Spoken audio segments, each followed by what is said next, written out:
नमस्कार दोस्तों, आप सभी का एक बार फिर से स्वागत है हमारे चैनल जतिन लाइफ स्टाइल में। आज सुनते हैं श्री सत्यनारायण भगवान की व्रत कथा। मार्गशीर्ष मास की पूर्णिमा व्रत कथा।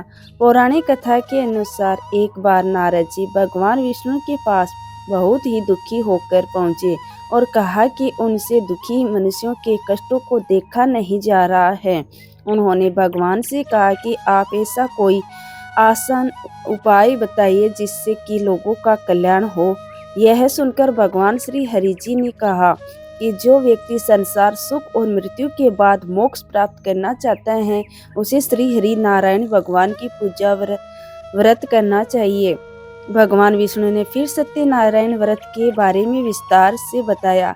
सत्यनारायण कथा का प्रारंभ भगवान विष्णु और नारद जी के वार्तालाप से होते हुए श्री हरि जी के सत्यनारायण व्रत और पूजन की विधि के वर्णन के साथ राजा उल्कामुख, गरीब लकड़हारा, निर्धन ब्राह्मण, साधु वैश्य लीलावती, कलावती, धनवान, व्यवसायी राजा तुंग, ध्वज एवं गोपी गणों की कथा तक है।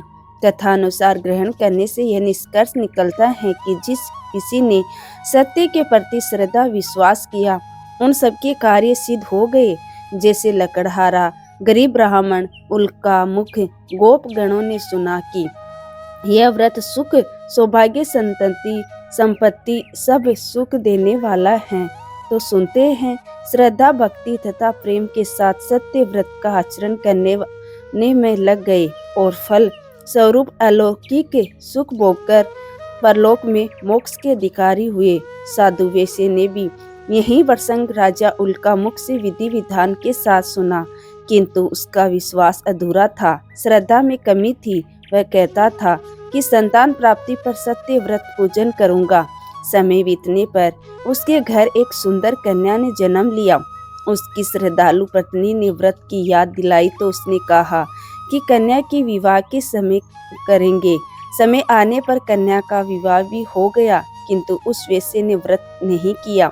अपने दामाद को लेकर व्यापार के लिए चला गया। उसे चोरी के आरोप में राजा चंद्रकेतु द्वारा दामाद सहित कारागार में डाल दिया गया। पीछे घर में चोरी हो गई। पत्नी लीलावती व पुत्री कलावती भिक्षावृत्ति के लिए विवश हो गई। एक दिन कलावती ने किसी विपरीत के घर श्री सत्यनारायण की पूजन होते हुए देखा और घर में आकर माँ को बताया। तब माँ ने अगले दिन श्रद्धा से व्रत पूजन कर भगवान के प्रति और दामाद के शीघ्र वापस आने का वरदान मांगा।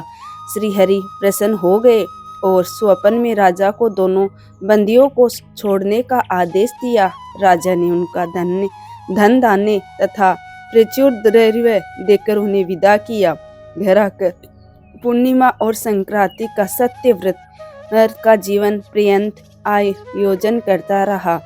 फलतः संसार सुख भोग कर उसे मोक्ष प्राप्त हुआ।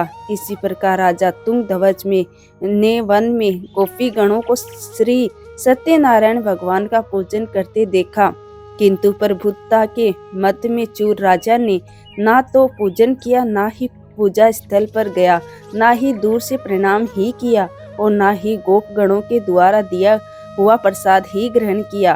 परिणाम यह हुआ कि राजा ने के पुत्र धन्य अश्व, गज आदि सब नष्ट हो गए।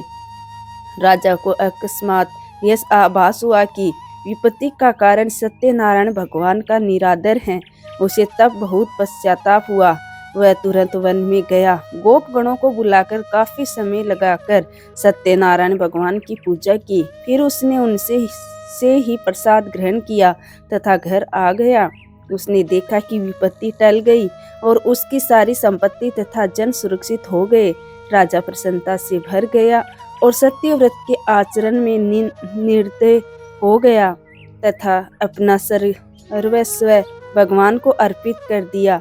श्री सत्यनारायण व्रत से शिक्षा मिलती है कि सत्य रूप ब्रह्मा जीवात्मा रूप में हमारे अंदर विद्यमान है। हम अब सत्य के ही स्वरूप हैं, पर माया के वश में आकर नष्ट कर देने वाली नष्ट होने वाली वस्तुओं का संग्रह करने की सोचकर संसार में मगन हो रहे हैं।